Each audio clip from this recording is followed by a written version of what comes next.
Pemirsa, materi berikutnya disampaikan oleh narasumber kedua dari BPJB Jawa Timur yang memberikan penjelasan atau pemaparan materi terkait pengelolaan museum, di mana antusias peserta masih sangat luar biasa untuk menyimak.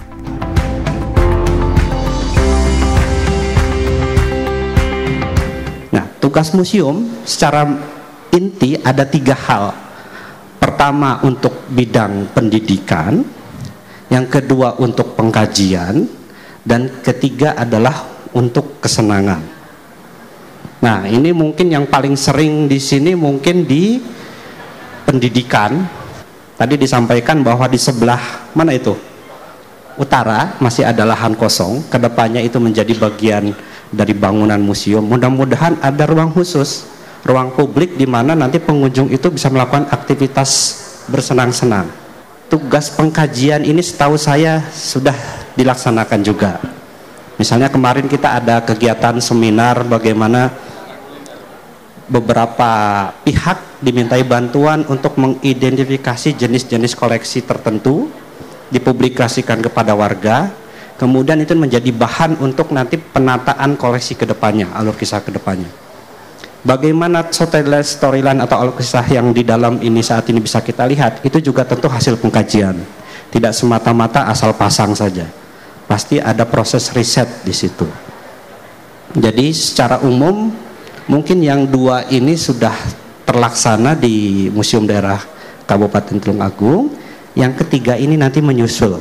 Secara harafiah pengelolaan adalah upaya terpadu melindungi, mengembangkan koleksi, memanfaatkan koleksi melalui kebijakan pengaturan, perencanaan, pelaksanaan, pengawasan untuk kesejahteraan masyarakat.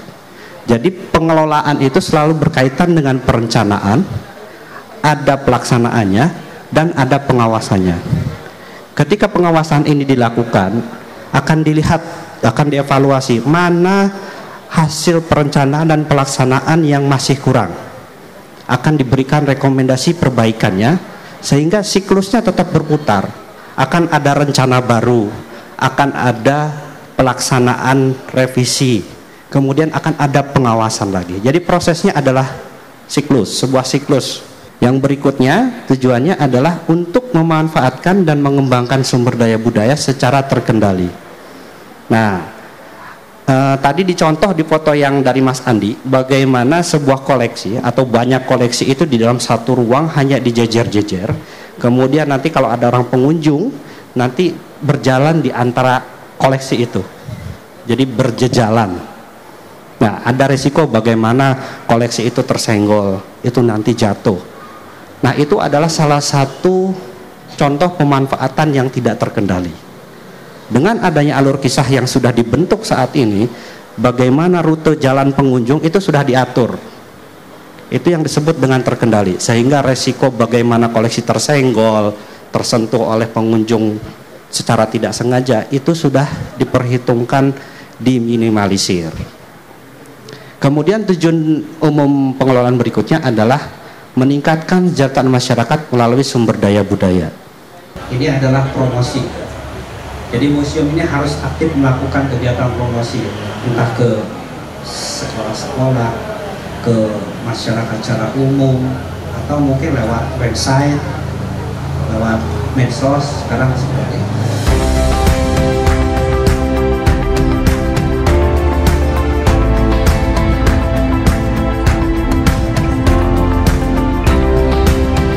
Sementara itu narasumber ketiga disampaikan oleh Kabid Pemasaran Disbudpar Tulungagung untuk memberikan pemaparan materi tentang wisata minat khusus museum.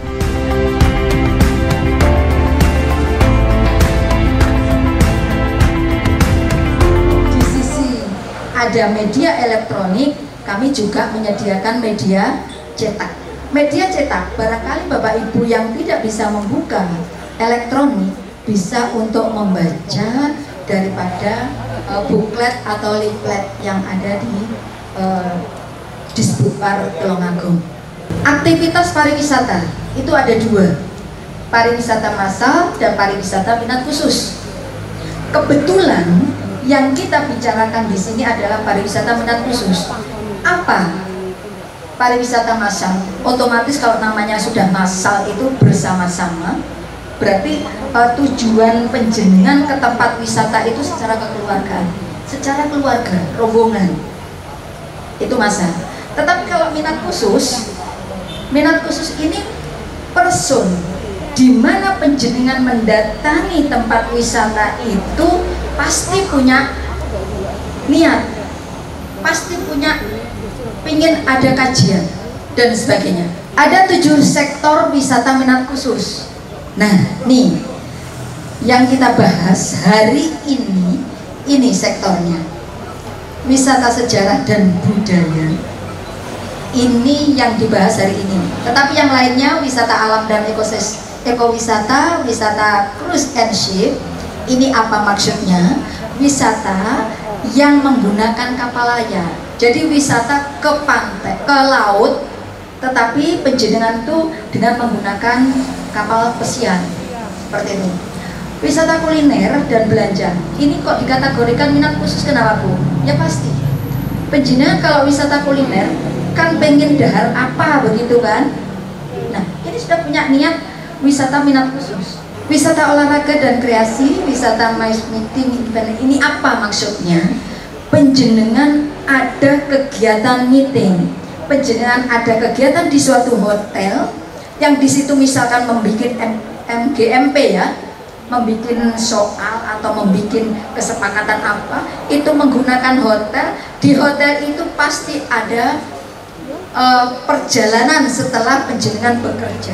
Misalnya tidak harus di Tulungagung, keluar itu pasti ada kegiatan yang minat khususnya untuk menikmati. Ayo kayak MGMP sejarah, guru sejarah keluar bikin misalkan apa keseragaman untuk nanti penyampaian sejarah apa yang ada sesuai dengan kurikulum yang sekarang ini. Kalau di sekolah saya di Man 1 itu sudah dilakukan dengan kurikulum Merdeka, yaitu berkolaborasi dengan guru bahasa Inggris. Siswa diajak ke candi, ke museum untuk mempresentasikan berbicara dalam konteks bahasa Inggris, tetapi tidak terlepas dari konteks dari kesejarahannya. Dia sudah belajar untuk bagaimana dia menyampaikan dengan menggunakan bahasa Inggris. Dan ini yang perlu diperhatikan, yang diinginkan oleh Mas Menteri itu inginnya kurikulum Merdeka itu seperti ini, harus melibatkan kolaborasi semua mata pelajaran yang bisa kita rangkul untuk supaya wawasan dari siswa itu lebih menarik itu dan mengena apa yang diinginkan terwujud.